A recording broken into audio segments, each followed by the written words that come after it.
Welcome to the deep dive. Today we're jumping straight into the mobile app economy.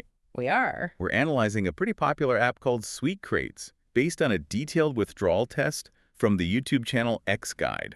Yeah, they're a great source for this kind of thing. So the central question is, is this a real way to earn some extra cash, or is it just another time waster? Right. And our mission for you is to really pull back the curtain on the mechanics of it. It's not just if it pays, but how it's engineered to hook you in. And then stop you from cashing out. Exactly. It's all about the friction points they install right at the end. Okay, so let's start with that hook.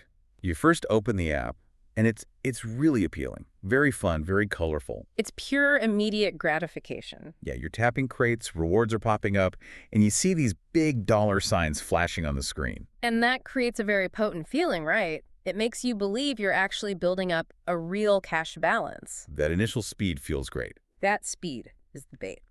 Our source notes that for the first hour or two, you might be racking up dollars pretty quickly. It's a huge dopamine hit.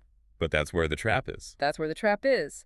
The earnings curve is deliberately designed to, well, collapse. The longer you play, the slower your progress gets. So you go from earning $1 every few minutes to what?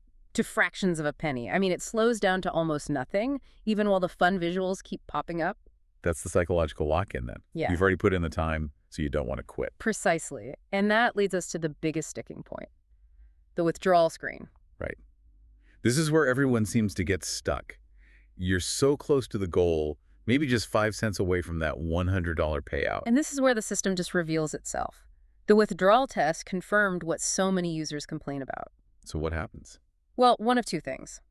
Either your progress just freezes completely, those last few cents became impossible to earn, or the requirements suddenly change. They move the goalposts. Exactly. All of a sudden, you have to watch 50 more ads or reach level 200. It's designed so you can never actually cross the finish line.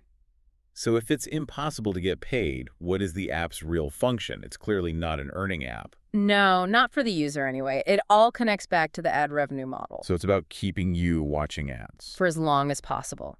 The reviewer's conclusion was that it's just one of those reward games made to maximize ad viewership. The cash out is basically an illusion. And a very compelling one, because you always feel like you're just about to make it. That's the most insidious part. It guarantees the maximum amount of your attention right before you finally give up. The final verdict from the source, then, is that it's more of a time waster. Yeah, and that the withdrawals just don't seem real. So the crucial takeaway for you is really that contrast between the initial rush of earning and the brick wall you hit at the cash out. Right. And that leaves us with a final thought for you to consider. If the whole point of these apps is to keep you watching ads, banking on the idea that the payout mechanism will fail right at the end, what does that imply about the actual value exchange for your time, for your attention? Just a hidden cost. It's a cost worth calculating.